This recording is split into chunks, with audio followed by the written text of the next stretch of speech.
Hi, my name is Alex. Today I have found very interesting data, very interesting article about it's possible that Russia's total expenses losses over 3 years of war with Ukraine could approach 1 trillion or even exceed it if both direct and indirect costs are taken into account.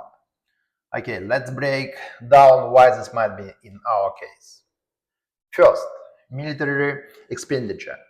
If we consider not only the current cost of military operation, but also long-term investment in the defense industry, restoration of equipment, and the purchase of weapons from other countries like Iran, North Korea, Belarus, because for example, North Korea not just supply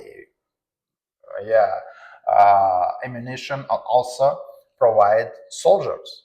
As I know, if every soldiers and cost for budget, Russian budget, and this is directly a payment to Kim Jong-un administration is $2,000. Yeah, it's money. Yeah, and also this is expenditure from Russian budget. Yeah, for example, if annual military expenditure amount $200 billion, the over 3 years, this amount will be 600 billion. This is a huge amount. Yeah. Number two, compensation for injuries on death. If the number of deaths and wounded is higher than previously estimated, for example, 1,000 dead and 200 wounded, that compensation payment could amount to 20 billion. Number three, regional budget. Russian region continue to build significant expenses for supporting mobilized persons, infrastructure restoration and social program. The cost could be higher than initially estimated, 20 billions, especially considering inflation and rising price. Inflation is not just about America, it's inflation about Russia, about Turkish. It's all world in inflation.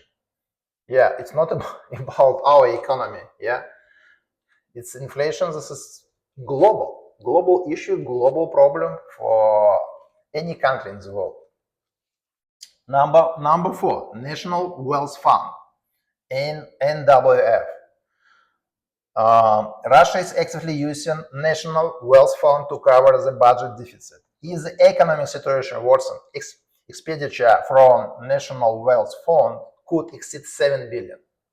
Private company. Also, it's very interesting bullet point about that. The private sector, particularly defense company, continues to ramp up production. If the war drags on, private sector expenditure could exceed 30 billion. Yeah, 30. Losses from sanctions. Also very difficult to calculate, but this is estimate.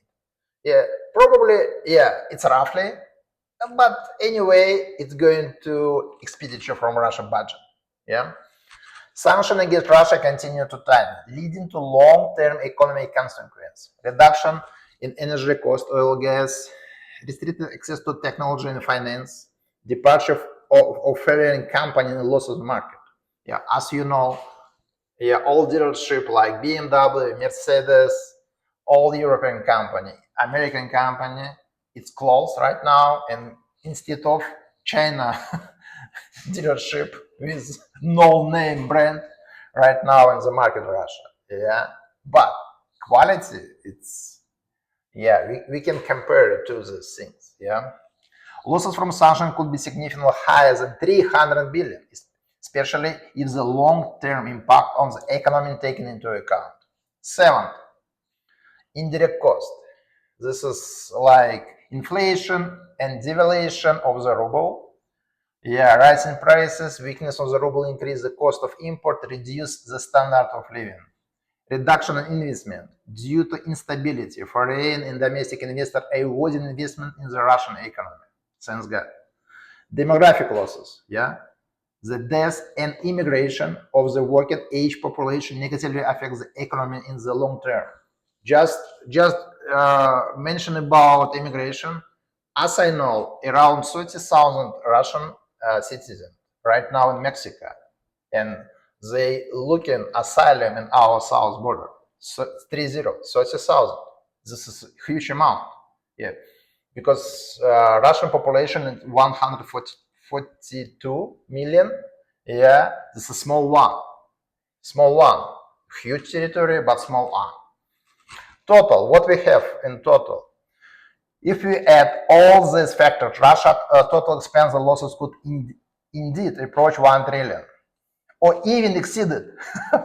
Even exceeded for economic Russia. Russia, this is economy. Who said about this is gas station and not country? Us, yeah.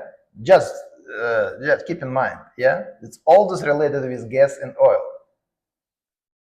Yeah, direct military expenditure 600 billion, compensation social expenditure 20 billion, regional budget 30 billion, national wealth fund and private company 100 billion, losses from sanction indirect cost 250 billion, total estimate 1 trillion.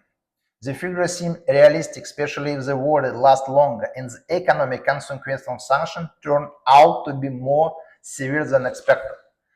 Yeah, this is very interesting analytic as I see, and we also what we have a scenario for continuing the war.